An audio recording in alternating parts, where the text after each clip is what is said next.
Good evening and welcome to the Big Bark, a very special Christmas edition of the Big Bark. And we have a good few guests for you this evening. Joining us in a few minutes is Pete Wedderburn. You may know him from Ireland AM and from Virgin Media One, or his column in the Telegraph newspaper. We have Tim Kirby from Petbond joining us a bit later on as well. And we have Samantha Rawson from the Canine College of Dog Training, as well as Carrie from MADRA, and we're hoping to have Marie from Limerick Animal Welfare joining. We have Santa Claus himself going to be joining shortly as well. And we'll have live music from Muireann as well a bit later on in the show. So, I tell you one thing, it has been an incredible year. It's been a strange year for a lot of people. But for us here at the Big Bark, we set out what we wanted to do, and for the festive season, we have raised a heck of a lot of money for 4 wonderful charities. We raised money for MADRA, for Limerick Animal Welfare, Dogs Aid, and for the Search and Rescue Dogs Association. So we're absolutely delighted, and I hope to have a final total on that a bit later on in the show for you. So first of all, let me welcome in Pete Wedderburn. So Pete is going to tell us all about his new site, which is PerfectSlob.com, and it is an absolute privilege to have Pete here on the show with us today. Pete, very huge welcome to the Big Bark. Hi, Dara. How you doing? Great to see you. Listen, your podcast's fantastic. It's just great that somebody's gone to all this effort to set this up and to actually make animals such a focus of a podcast here in Ireland. It's great that you're doing this. Thanks ever so much. And from you, Pete, that actually means a lot to hear that. I suppose I could say I'm a bit of a fanboy because I've been following you on stuff for years, and you do some brilliant articles. You do some wonderful features on Ireland AM, and it's always a privilege to even follow you on social media. Thanks very much. You probably watched Echo Island all those years ago, did you? I did actually, yeah. I'm kind of at that age now where I can still remember those things. Well, Pete, tell me about PetFixClub. Well, PetFixClub is kind of like a natural extension of working as a vet in the media. And really, it started out with a mission of really looking to the future and looking at how animal care is changing with the advent of the internet. And the aim really, the bottom line is that the aim is to provide affordable, high quality, online veterinary advice to everybody, everywhere, all the time. And that was the kind of the starting point of it. And we went on there, and that was 2 years ago now. And we basically put in place a huge, first of all, we started off with a really big encyclopedia of everything about different aspects of animal care. We trawled through my own archives that I've been writing for the last 25 years, and we kind of chose the best of those. I wrote a book actually about 20 years ago on just basically owning a pet, and it was everything from hamsters to gerbils to guinea pigs and dogs and cats, and that book sold well for a few years, and then time moved on, and I bought the rights from the original publisher. And so that's one of the things that we put into PetFixClub, was all that information about just good quality care of all pets. And we also put in we made over 150 professional videos about particular aspects that people get worried about. For example, your dog's got gastroenteritis, what do you do? So we put some professional videos in there about the common problems that people have to face with their pets. And once we'd done all that, we thought, well, what more can we do? And we then decided that we'd make an online pet store where we wouldn't just stock everything. We'd basically stock everything that I would like to have myself available in the pet shop of my dreams. And so that includes different types of foods, different pet accessories from Kongs to canine connectables, different types of leads and harnesses, things like Julius Canine, everybody aware of, and a whole bunch of other ones. Actually, a really nice Northern Irish sort of tweed type. That's a bandana, but she's also done leashes and collars that go with that. And so we basically a whole different selection of stuff online. But then to go on from there, we decided to use computer technology as best we could to really help people in the simplest of ways. And so 2 of the things that I think are really exciting are a personalized pet planner And what happens there is the computer basically asks you a bunch of questions about how you look after your pet, from exercise to feeding to dental care to toys. And you spend 5-10 minutes typing all your answers, and then we give you our recommendations on what you should do. And so you get green ticks where you've done everything right, amber little warnings when maybe you can improve things a little bit, and the red zone, the red things are things that you really ought to do very urgently. For example, if you haven't wormed your dog for over a year, or you haven't been to see the vet for over 2 years, you should really take quite urgent sort of action. So that's the pet personalized planner. And then to go on from there, then we have an automated triage system. So if you've got something wrong with your pet and just not quite sure what to do about it, again, you type in your questions, or type in the signs your pet's showing you, and what we'll do is we'll come back to you immediately saying this is what you ought to do. So you get asked a bunch of questions about what's your pet doing, and at the end of that whole process, you get given a recommendation. And that could be, look, go to the vet urgently. So maybe your cat's got a blocked bladder and you haven't seen your cat pass urine for a day and it's squatting on the litter tray all the time. That is an absolute emergency, and you need to get to the vet without any delay at all. It's dangerous. That's the first possibility. Second possibility is maybe your dog's got a slight runny eye, and no more than that. It's quite bright and quite happy. And you might say to you, look, that's something which you might give some simple treatment, like wiping with a bit of moist cotton wool for the next 24, 48 hours. And you know, at that stage, if the animal still isn't better, then you need to go and see the vet. And then the third possibility is something like maybe a dog with an obvious ear infection. And so I had somebody contact me on a Sunday afternoon about this one time. Do they need to go to the vet straight away? And I was able to say to them, look, yeah, you do need to go to the vet to get this sorted, but you don't need to go right now. It's not an emergency, so you can wait till tomorrow morning and then contact your vet. So that's the second part that's quite novel. And the third bit that's quite novel, and I think really almost key to our website, is the Ask a Vet button.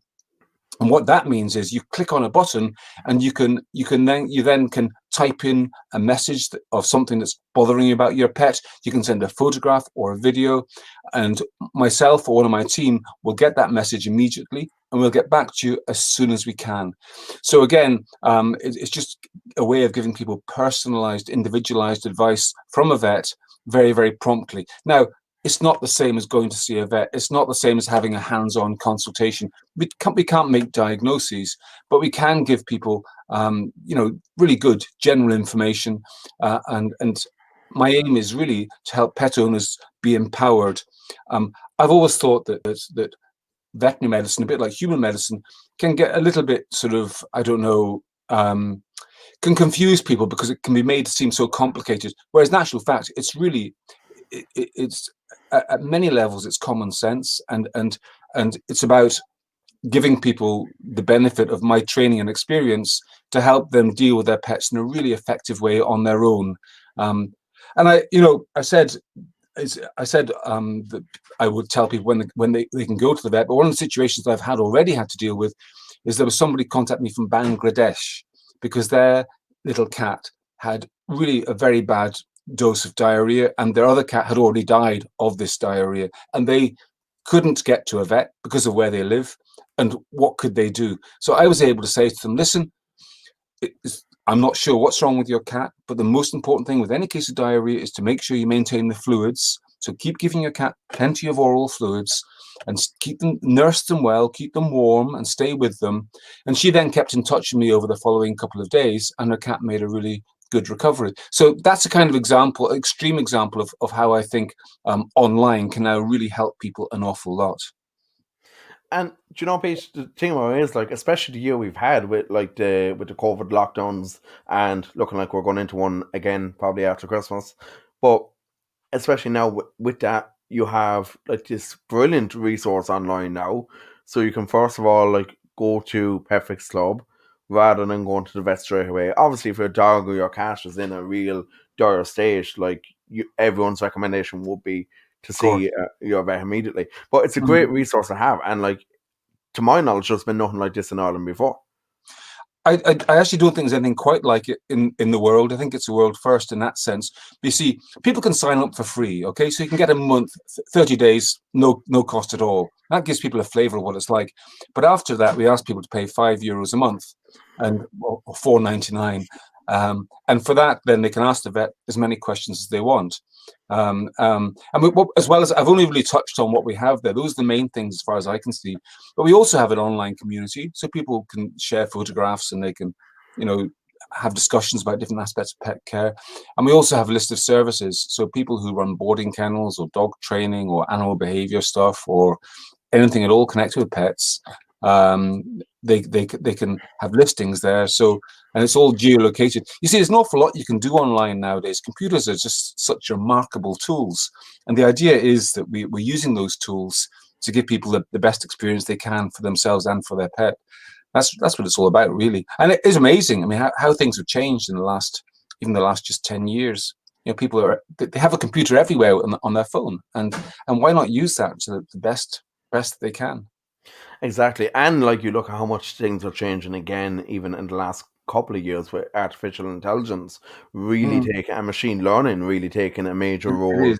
in Yeah. computers. And you see it even on Facebook, like even if an ad pops up, it knows it's like to your preferences. So like it really is an area of growth, and it's somewhere that's, I think, is going to really expand going forward. Well, I very much see the current version of Pet Fix Club, if you like, that's like Mark 1, because exactly what you've said. I mean, when we started this process 2 years ago, I actually thought in my head, this is going to be a website that's going to use artificial intelligence to help animal care. And then as we got into it, it became obvious that's artificial intelligence is a big stretch. It's very much evolving. But it's also very complex, and it's something which I think that we will evolve to in due course. But at the moment, there are some websites out there that would claim artificial intelligence when dealing with different aspects, different signs that pets may show. But when you look into it, I don't believe it's really artificial intelligence. It's algorithms. A bit like our triage checker. It's not. It may look intelligent in the sense you type in questions and the computer asks you questions back, and you type in your answers and then they come to a conclusion. It may look like some sort of artificial intelligence, but it's not machine learning. It's not. And at the end of the process, by the way, we asked the question, was that satisfactory for you? Did that reach the conclusion that you wanted? And we have actually checked it. We've gone to, we've on the phone, we've contacted vet clinics, and we've recorded what they would recommend for animals showing the signs that we're talking about, whether it's a sore ear or a gastroenteritis or an animal who's had a seizure and who's fine again, whatever. We put in all the different scenarios into our triage checker, got the outcome, and we contacted vet clinics and we got the outcome, and the correlation is very close indeed. So I'm happy to say that I think that we're a really good alternative to that. But with machine learning behind it, you can get better again. And that's probably what is coming down the road. And yes, it's very exciting. I have to say also, by the way, I think the first thing most people will do if their pet does have a problem, whether it's an immediate problem that they see in front of them, or whether they go to the vet and the vet tells them, I don't know, your dog's got like granulomatous meningoencephalitis, whatever, something complicated. First thing people do these days really is type it into Google, and they.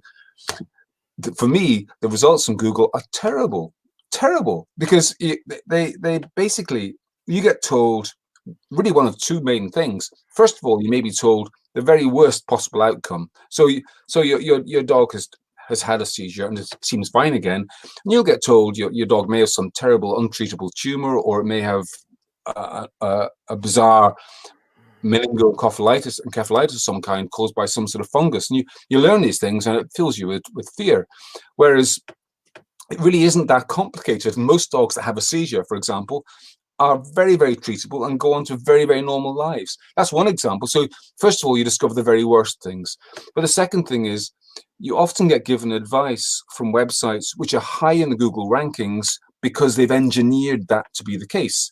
So, for example, if your dog has a ruptured cruciate ligament, you'll get taken to really good articles written by veterinary practices that offer the high-end cruciate surgeries, which are really very effective. But what you won't be told, for example, or what you find it hard to discover, is that if your dog weighs less than 15 kilograms and it's ruptured its cruciate ligaments, there's a very high chance your dog will get completely better with no surgery at all, simply with pure rest and time after 4 to 6 weeks. You won't get told that by Google.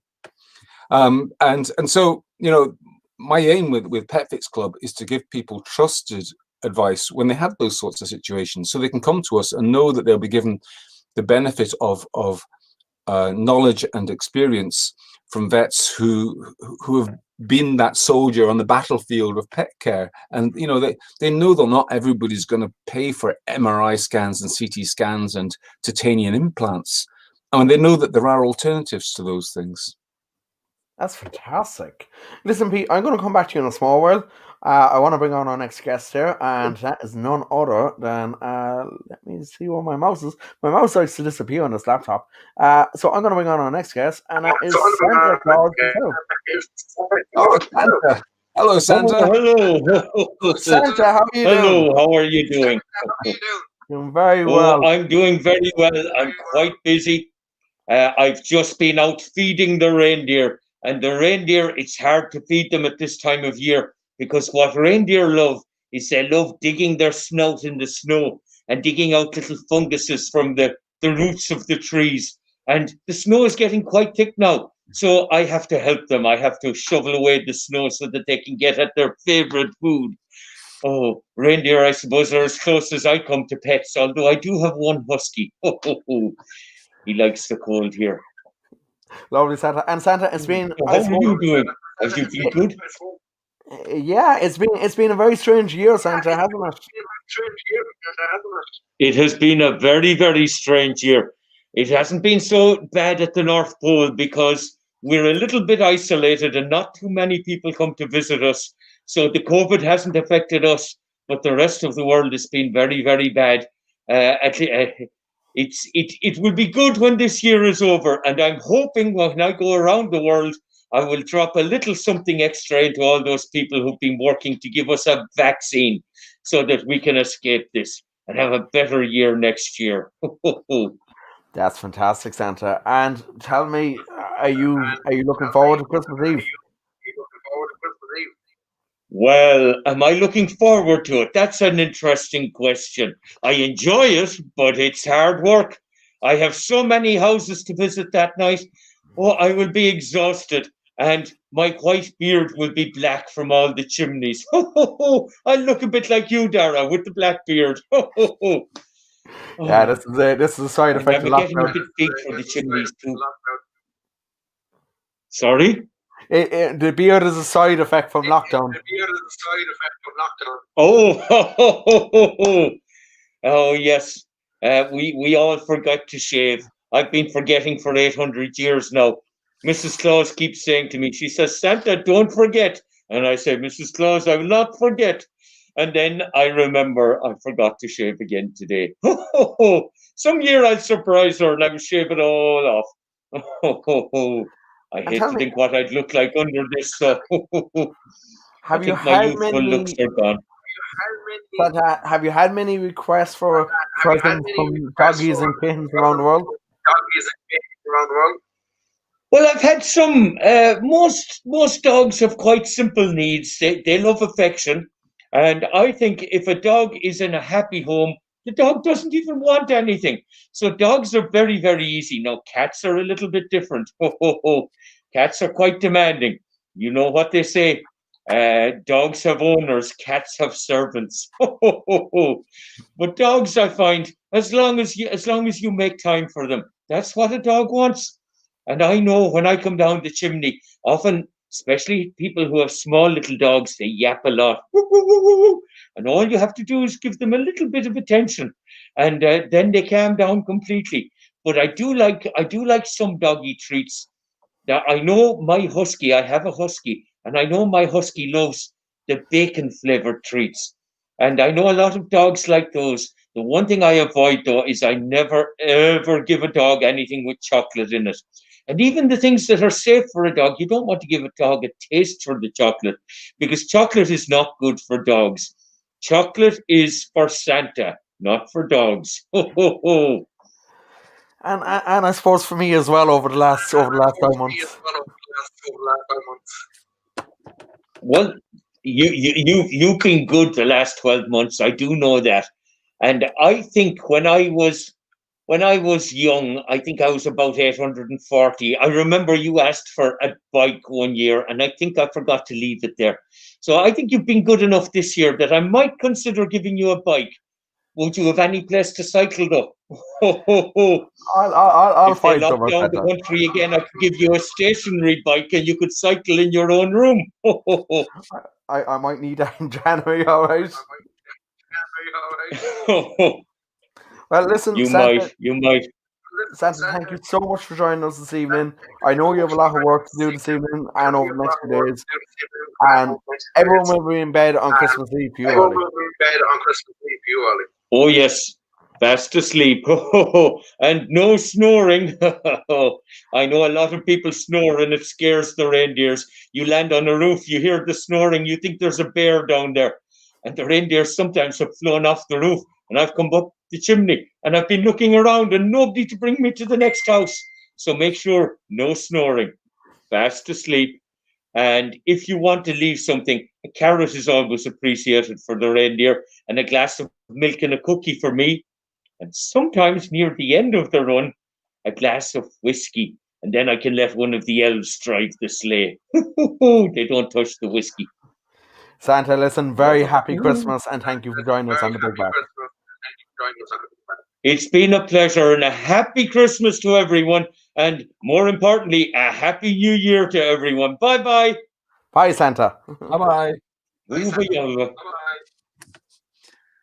That was a bit of a coup, Dara. that was good. I think Santa had a bit of an echo, probably a bit of distance there between us and Nopal. But Fair enough. well, look, I'm going to bring on next of all. I'm going to bring on Dr. Tim Kirby. I believe you know Tim quite well as well. Do indeed. Tim, how are you doing? Hey, Hiya, Tim. Darren. Hi, Pete. How are you keeping? Tim, you were on a couple of weeks ago, chatting away like about the stuff not to give a dog for Christmas, and like the two of you, I suppose, yourself and Pete here, both being vets, you would see a lot of like cases over the Christmas where dogs ingest things that they shouldn't. Absolutely, Darren. I suppose listen to Santa Claus there, you know, he could nearly sign up to get a job in PetFix I think he gave out so much advice. So he's an interesting character, Santa Claus. So he is. And very familiar accent, Darren. I'm not too sure if he's that far away from you, is he? He's not that far away. He travels around a bit, but Millie has just joined us here as well. So Millie, you missed Santa Claus. So Tim, tell me then, for you, Tim, what has been the highlight of 2020 for you? I suppose the personal highlight, we just had a little baby recently again, Dara, so that's a personal highlight, absolutely. I suppose professionally, I think we've made huge strides with the animal welfare in the country. We've a long way to go, may I add, but certainly we've taken a couple of steps forward collectively. And I suppose we're all obviously interested in animals here. This is why we're on this podcast in the first place. So I think it's good that we are certainly going in a positive direction, I would say, Dara. Like there's a long, long road ahead. We've a lot of work to do, but you have to start somewhere. That's what I always see. And, you know, unless you do make a start, you can never reach a positive place. So in that sense, I think there are a lot of people trying to go the right direction. As I said, we have taken strides and go in that direction. And I think that is a good positive to take from it. It has been a difficult year, not just alone for individuals within the country, but for, say, pet owners as well, have struggled from listening to them as well. So I think a lot of the new ideas that have come out over the year are certainly very, very helpful to pets and their owners as well. So I think just you touched on it with Pete there as well. The use of technology has been, I think, an advent that has taken strides forward actually this year. And, you know, the more people use it positively, I think, is what can really create change. So I think collectively like that, certainly we have seen strides forward, but, you know, we've a long road to go as well. Absolutely. And you mentioned there, like, it's been a hard year for owners, especially with the lockdowns. But, like, Pete, I think you'd agree, like, dogs, cats, like, having a companion animal, it has definitely helped a lot of people through this year. I think it's been a remarkable year for pets, in fact, because I mean, just first of all, they've been a remarkable support for people. So, like we've lived in really crazy times when we can't see our human friends, and where we've had to stop socializing largely, have to stop going out, had to stop going on holidays, and so we've all been at home so much more. And pets have been like rocks of stability beside us, and they don't know that it's there's a pandemic going on, so they behave normally, and so they really have given us good lessons in living in the moment and appreciating what's around us, and pets have been great for that. And it's been a remarkable time as well in the changes that have happened. First of all, the legislation that came in February, March, changing how pets are allowed to be advertised. Now, that legislation is not properly enforced yet, but it will be. And the fact that it's there is a big advance. And as well as that, then the huge demand that has happened, in particular for puppies, is quite unbelievable. And nobody would have predicted that. So the puppies, pedigree Labrador puppies that would have sold for €400 or €500 a year ago are now selling for 1,500 or even 2,000 euros for a puppy, and that's a huge change. And in some ways, that's very negative, because that will indeed feed people who are in dog breeding for the wrong reasons, because people will be looking at this and saying, well, I can make a lot of money now. But the other side of it is, I suppose, that it does mean that animals have more value to I suppose the financial value reflects the value, also the emotional value, the total value of the animals to people. So in some ways, the fact that they are more financially valuable surely does reflect the fact that people are appreciating them more and giving them more overall value. And that has to be a good thing. Absolutely. And on that, I want to bring in Samantha Rawson. Samantha, welcome to the Big Bark. Hi, Dara. Hi, Pete. Hi, Tim. Hi, Samantha. So, Samantha, you were on with us in one of our last episodes of season 1, and this was back in around July or thereabouts, when what else was going on was the dog theft epidemic, as it was known as that time. Now, that's still going on, and I suppose you probably be in agreement with Peter, like that the value of dogs as well, like rising so much. I actually think that has probably fueled the dog thefts that we've been seeing. Yeah, it has. And going back to what Pete said, you know, the raise in the monetary value of a dog, I don't know if it's yet to be seen that it equates with the emotional value of a dog. I mean, we've obviously all realized how valuable dogs are, or maybe people who didn't realize how valuable dogs were emotionally to us. I mean, we obviously all know that already. But maybe there's a new, you know, fan club of dogs now. But I would hope that the rise in monetary value equates to the actual emotional value of the animal itself, that it's not just, you know, a commodity. So certainly, yeah, the dog thefts were obviously spurned on by, you know, the prices that dogs could command. But but really, I don't know. I'd love to see maybe legislation where there is a ceiling on the market value of a dog, you know, because after all, they're pets. Sorry, Jazz, one of my dogs is going bananas here, looking for a toy. They are pets. They're not commodities. They're not, you know, racehorses. They're not livestock. They're pets. So I think there maybe should be a ceiling on their actual monetary value. Jazz. And you know, Samantha, like in that episode, we actually talked with Dr. Sharon Alston, who is working with, who was working at the time with TD James Brown to introduce new legislation. And like you mentioned there about like the a ceiling on the value of a dog. One good thing that actually came out this year, I suppose, was the likes of Done Deal and even Facebook Marketplace and all stopped actually allowing the sale of animals. So like that's definitely shown that there is steps in the right direction here. Yeah, but I don't mean to be a party pooper, especially at Christmas, but I've had a few clients who obviously, you know, I know how much they've paid for the dog, given that it's lockdown and COVID and all the rest of it.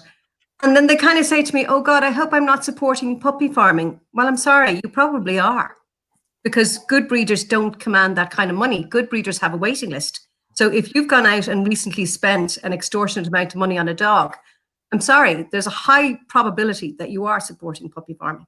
Now, that's not to say that there is legalized, licensed, you know, checked by the councils. There are legalized puppy farmers, but I don't know. I think if you really are concerned about animal welfare, you would sit on your wallet and just wait until things calm down a bit. Tim, People I'm going to go ahead, Pete. People do find themselves in difficult situations. Like I had one recently where somebody found themselves in an environment where they thought they'd done everything right in choosing a breeder, and they checked, or they got the iPad download list of everything to check, but they actually got to this place and they realized it was in a rented bungalow. There was no sign of the family that was meant to be there. There was no sign of them, and they looked around and they thought, we've been had. This is a setup from a puppy farmer. But at that stage, the puppy was in front of them. The kids their own kids were there who'd been looking forward to this great event, and they just found it impossible to walk away from. And I've heard a study that something like half of people who are in that situation will just go through with it because they just they find it too difficult to back out once they've committed so far. I think all we can do is give people the information, and I think in most cases you would spot it in advance, but sometimes you do get caught out, unfortunately. Yeah, I think people are up to no good, have ways and means of hiding things, and obviously if you're innocently duped and you think you've done all your research, you've done everything right, then there's nothing you can do about that. And I suppose us as professionals, all we can do is support the new pup or the new pet or the new family in that situation and give them the best advice going forward. And I suppose all they can do is to put the word out to their friends and family and say how easy it is to be duped. That's it. So, Tim, I'm going to let you come in there as well, because, like, Tim, obviously with all the work you've done at PetBond, and like you work like with reputable breeders, would you like to give your own bit of input there? Yeah, I mean, absolutely, I'd agree. The point that first of all, that Samantha, you raised there, you see, it's very difficult to benchmark, how do you value a pet? And it's a very, very difficult question to answer, really. Because with most things in life, with quality, there is a benchmark. The higher price is associated with better quality. And it almost seems to be the reverse when it comes to pets. So you look at some crazy scenarios that are going on out there, and people commanding huge prices for very sick animals genetically, and animals that will go on to develop a lot of issues as well. So price isn't really a good indicator of quality, or say origins of where a puppy comes from. That's the first point that I would make as well. So it's a very, very unusual sector in that sense. And just as Pete said there as well, there are key things to look out for as well. I mean, just that example there of going to, an address to get a puppy. I mean, we have ways certainly where we provide specific information that there is only one address to go to collect a puppy. And we have verification of that before anyone that's looking to get that puppy would actually go there in the first place. And that's binding in our terms and conditions of the person that is buying the puppy. So, there's a lot of key touch points that you do have to address. And certainly the changes that came in earlier in 2020, they are very, very useful. But just as standalone touch points, they're absolutely not enough. You have to go well beyond those. So I know that, a lot of people are trying to bring other platforms in line that they do comply with those, but you have to go way beyond those. And that's something we do. We go far beyond those requirements to ensure that, number one, you have the unethical suppliers don't have access to the public. And number two, that the public looking for a puppy do have some protection as well. And, it's not a case where, the public don't have any stake in this or responsibility. I see it as a shared responsibility. So as a person that is looking to get a puppy, you do have to take a step back and ask certain questions before you even consider getting a pet in the first place.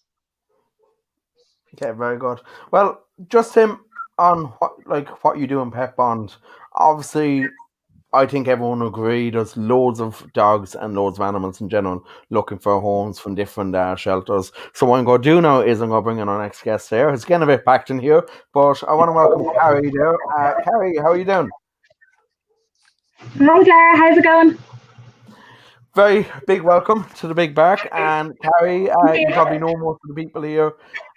Carrie from MADRA. Tell us a bit about MADRA, will you? Yeah, so MADRA was set up in 2005. We take in about 500 dogs every year. We take them from the local county pounds in Galway and Mayo, and our aim is to rehome all the dogs in our care. We do get a lot of dogs that come to us that are not socialised, have come with a lot of trauma behind them. So we use reward-based training to work with them before we can move them on to the next step, where they can go into foster homes and then eventually get adopted. So there's quite a lot of work involved. We have a very small kind of core team. And I suppose this year has been really tough for us because we haven't been able to kind of hold the normal kind of fundraisers that we would normally do during the year because of COVID. So we really appreciate the support from yourself, Sarah, and everyone at the Big Bark, and everyone who's gotten involved with the raffles, because it's things like that is really keeping rescues going at the moment. Well, absolutely delighted to do it for you. And I was in MADRA's shelter a good few years back with a friend of mine, and it was just it was really out in the middle of nowhere, to be honest. I didn't even get like 3 on my phone at the time, but like it was a wonderful place to visit, and I'll definitely hopefully be back there in the new year. We'd absolutely love to have you back. It's been done up a bit since you were there, but we'd love to show you around when you come back. Fantastic. Well, look, what I'm going to do now is we're going to take a break from the talking, and I'm going to bring on our musician here, Muireann. Let me see. Muireann, are you there? Hey, how are you? Hi, Muireann. How are you doing? Very welcome to the Big Bark, and thank you for coming on this evening to perform a few tunes. So what I'm going to do for now is I'm going to screen and I'm going to describe a mood festival for just a few minutes there. Sorry, yeah, okay. Can you hear me? Am I okay? Yeah, we can all hear you. Perfect. Okay. Perfect. Cool.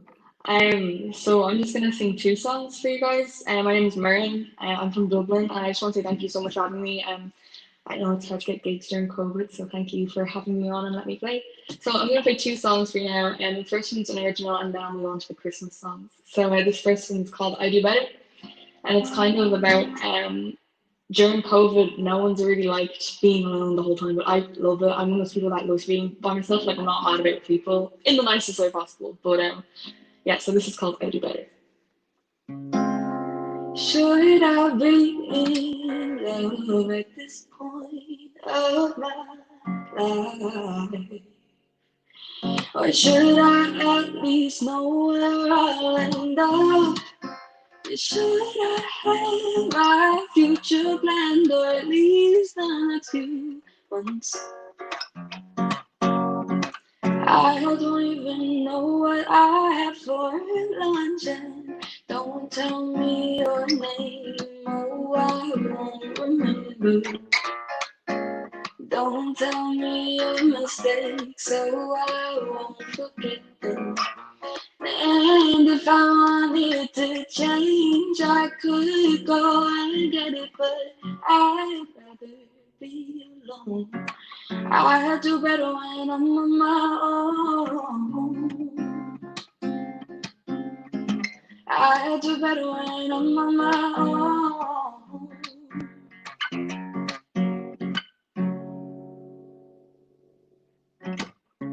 If I had the choice to sit on my own or have a conversation with someone I better know, I think the option is obvious. I'd rather keep myself confident.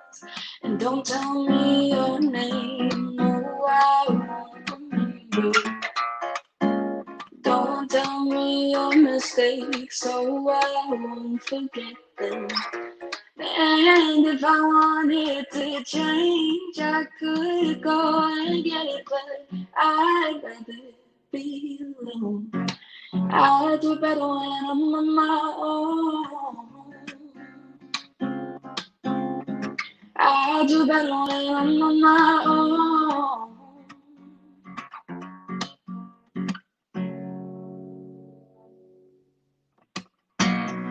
I don't care about your favorite color.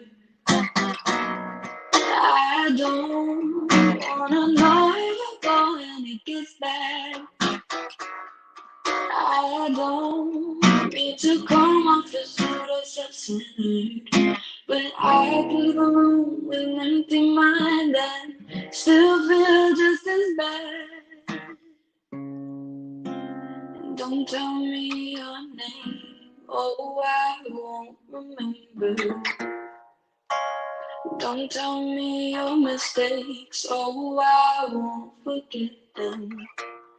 And if I wanted to change, I could go and get it, but I'd rather be alone. I do better when I'm on my own. So this song was called I Do Better. I wrote it during quarantine because I was loving the time for myself, but unfortunately I had to go back to school and get back to reality. So I'm going to sing a Christmas song now, and I chose White Christmas, and later on when I come back I'm going to do another Christmas song.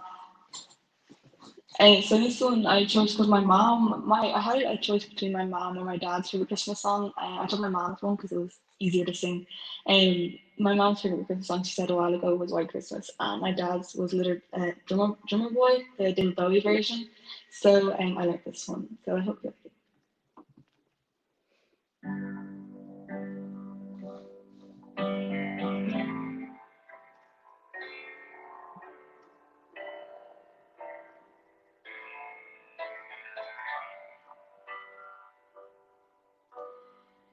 I'm dreaming of a white Christmas, just like the ones I used to know, where the treetops listen and children listen to hear sleigh bells in the snow.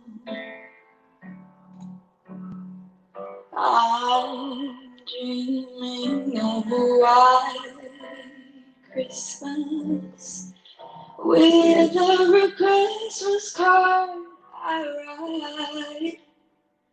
May your days be merry and bright, and may all your Christmases be white. I'm dreaming of a white Christmas, just like the ones I used to know, where the treetops listen and children listen to hear sleigh bells in the snow. I'm dreaming of a white Christmas with every Christmas card I write. May your days be merry and bright, and may all your Christmases be white.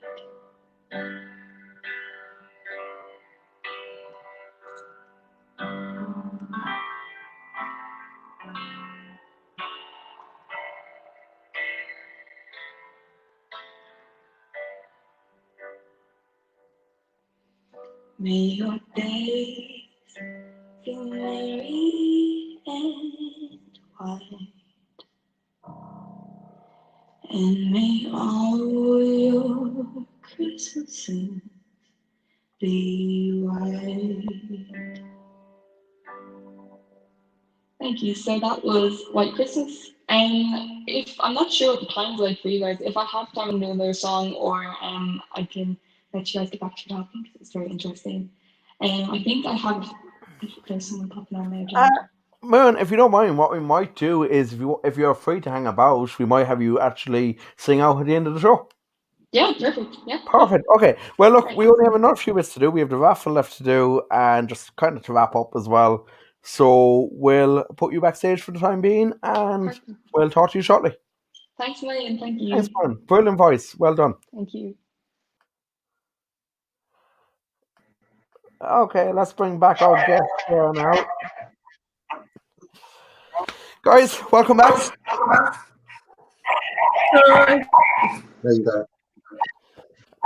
Okay, so hearing a bit of an echo there now. Let me see. Okay, yeah, that's better. Right. Let's get the raffle done here. So I have the other laptop up here for the screen here, and I'm just gonna bring up as well, kind of get a running total here of how much has actually been raised. So let me just see. Get that up now in a sec. And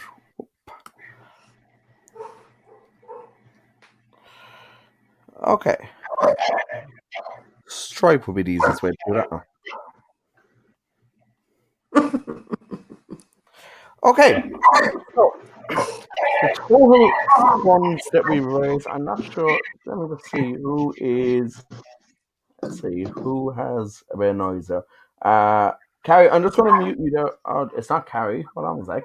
I'm just trying to see who has a bit of noise there. Okay. Anyway, the total funds raised from all events that we've done over the last month since the 29th of November is €1,705.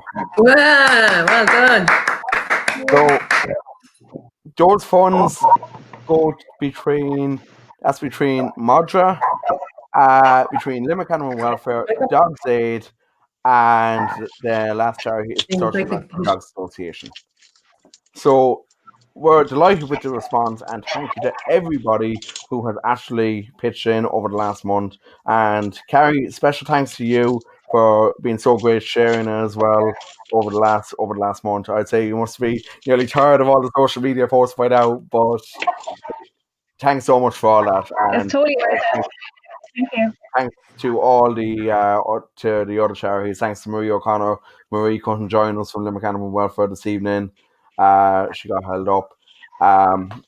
Thanks to Edel in Search and Rescue, Dog Association of Ireland, and thanks to Anya in Dogs Aid as well. So with that, let's get the raffle underway here. And I have all the names, all the numbers gone in and into the wheel here. So I'm going to start with the first one here.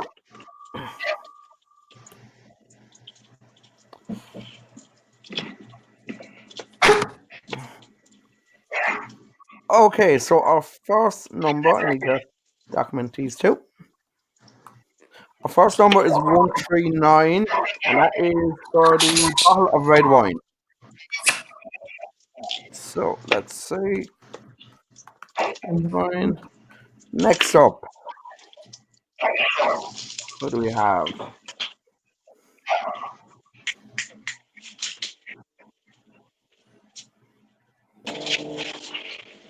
Next up is ticket number 217, and that is for the bottle of white wine.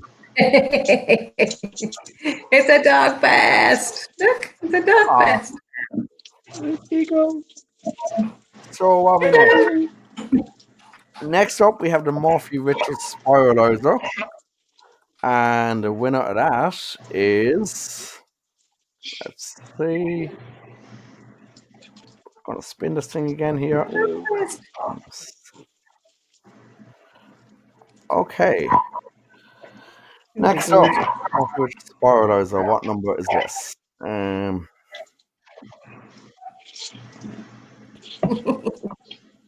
That is ticket 157. Again done. Okay. Next up, we have a €30 voucher, courtesy of the Milk Thistle Kitchen and Restaurant here in Limerick.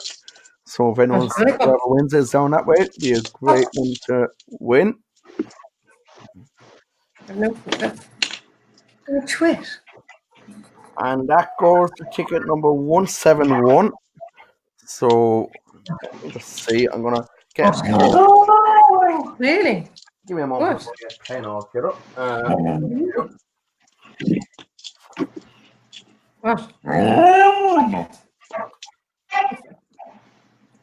Okay, so next up is Spinning. Next up is ticket 208. So that is for the Licky Mat Wobble, and that is courtesy of Positive Dog Training in Dublin. So next up then, we have 2 packets of North Pet Treats, and that is for ticket Really? 213. Really? Okay, again. What? You want to break the computer? Stop. Sounds like he's a handful there, Samantha. Which dog is that? Is that your dog, Samantha? Yeah. Looking for Sounds some like you're action. getting bored there. Yeah. Collies, they're just too impatient.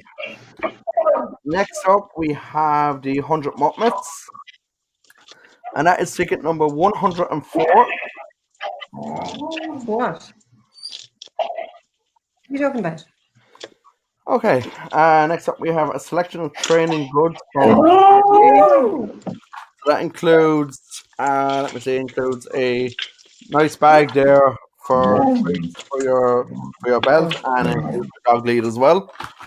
So that one is going to ticket number 115. And next up, we have 2 bags of treats. I'm going to break the computer. Dog training, and that is going to ticket number. It's gone dark now. That's 176. 176. That's it. I'm dark. Okay. Next up, then we have a copy of Easy Peasy Doggy Squeezy. So that's the book by Steve Mann. So we have a copy of that to give away next. And let me bring that up. That is going to ticket number. Walking in the dark. It's going to ticket number 200. What do you want to come? And 2 more prizes left. Next up, we have the Waggy Look this way then. Pet ID tags. They were on the show on the 29th of November. And Pet ID tags there. And that is going to ticket number 101. And let me see. Finally, then, our main prize, which is the €175 voucher from Cormac Brown Photography. And I want to give Cormac a massive shout out as well. Cormac did a brilliant photo there the other day for Limerick Animal Welfare, and he allowed us to bring our own kids basically, and that way then they were in the photo shoot as well. So it was a really nice idea, and Cormac gave us 2 vouchers, one for this raffle and one for the last one. Both were €175. So big shout out to Cormac and Hazel. Well done, Cormac. And let me bring this up. So that is ticket number. That is ticket number 116. So You're going to wreck the computer. Okay, so that's all the prizes. So well done to everyone, and I'll be in touch with everyone tomorrow on that for anyone who won prizes. And yeah, so it's been an amazing year. Before we leave, I just want to ask you all, what are you all looking forward to in 2021? I'll start with you, Pete. 2021. I'm looking forward to Pet Fix Club getting going big time. We've just launched in the end of November, so we just started really, and I'm just looking forward to it developing. I'm looking forward to answering more Ask a Vet questions from people, and if anybody wants to know, go and sign up for your free month and you find out more about it, and happy to connect with everybody there. And I'm really looking forward to doing more of that through 2021. That's fantastic. Carrie, I'll come to you next. I'm looking forward to, I suppose, having our volunteers back at our shelter, holding more fundraising events, getting to see all our supporters again, which we haven't been able to do this year. And it's really been a shame because we've such a close community of supporters. So it'll be fantastic to look forward to in 2020 holding events again and just seeing all the people who helped make MADRA what it is. Fantastic. Samantha, I'm going to come to you next.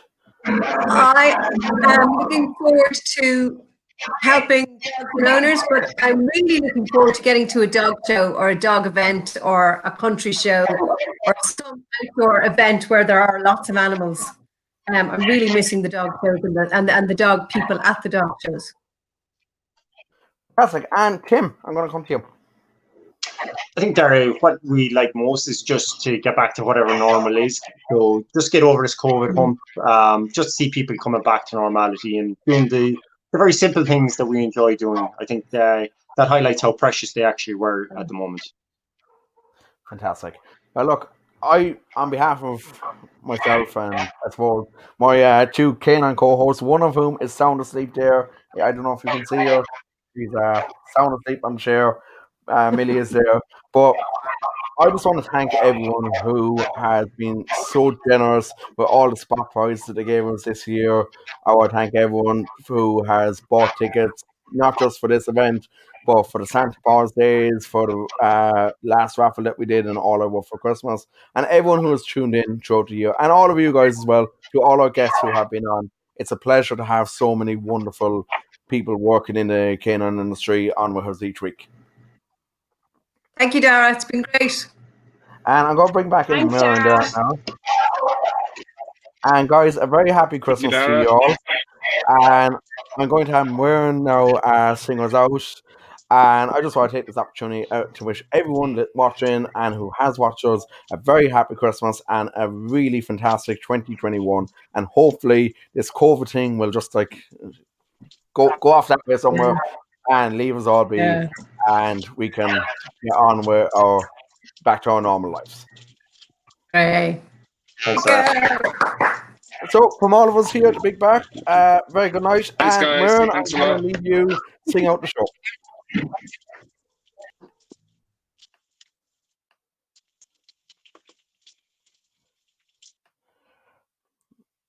All right, Muireann, it's all yours.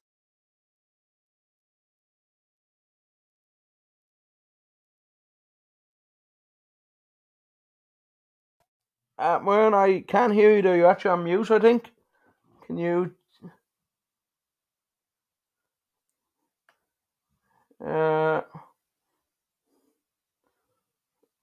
Muireann, I can't hear you.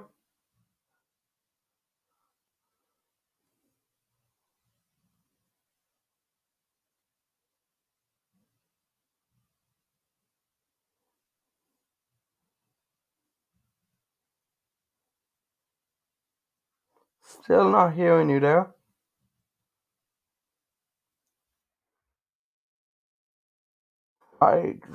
We still can't hear you there, man.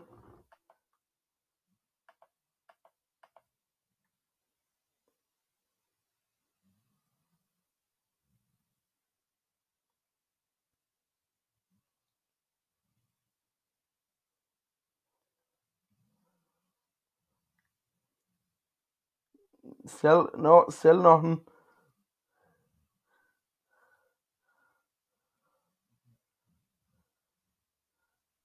Still can't hear anything there. Yeah. If you disconnect, yeah, perfect.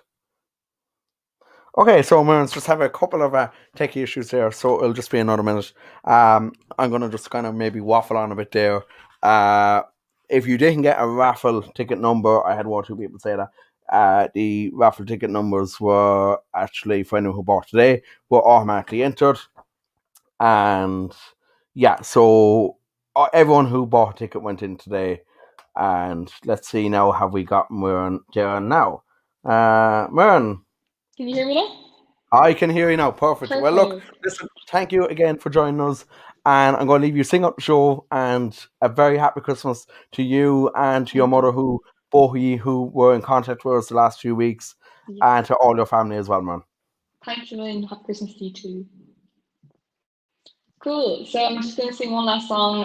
If you didn't hear me before, I said I'm going to sing Have Yourself a Merry Little Christmas. I think I'm just going to kind of say thanks so much for having me. And if we do go into another lockdown again after Christmas, keep safe, look after yourselves. Enjoy Christmas, and then we'll have to, unfortunately, go back. So this is Have Yourself a Merry Little Christmas.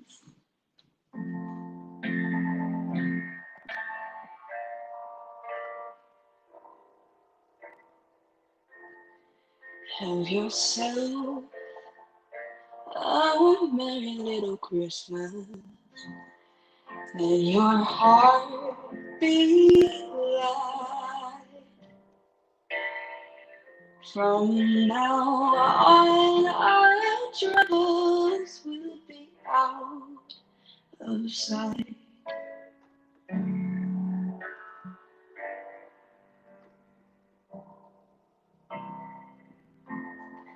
Have yourself a merry little Christmas. Make the Yuletide gay.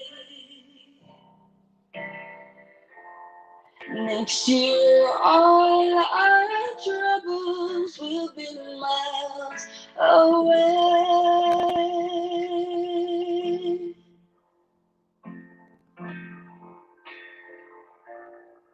Once again, as in olden days, happy golden days of yore.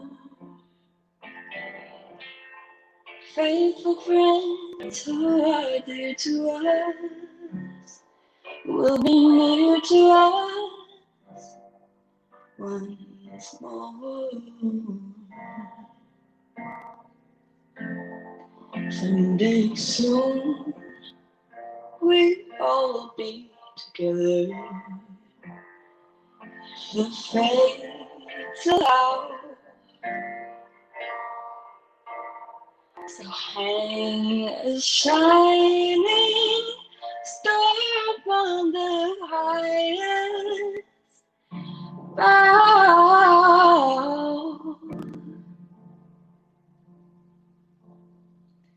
and have yourself a merry little Christmas now.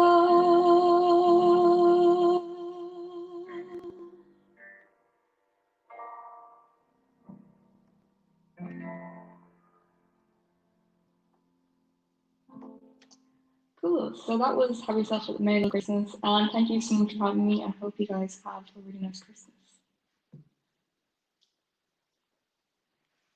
Is that okay?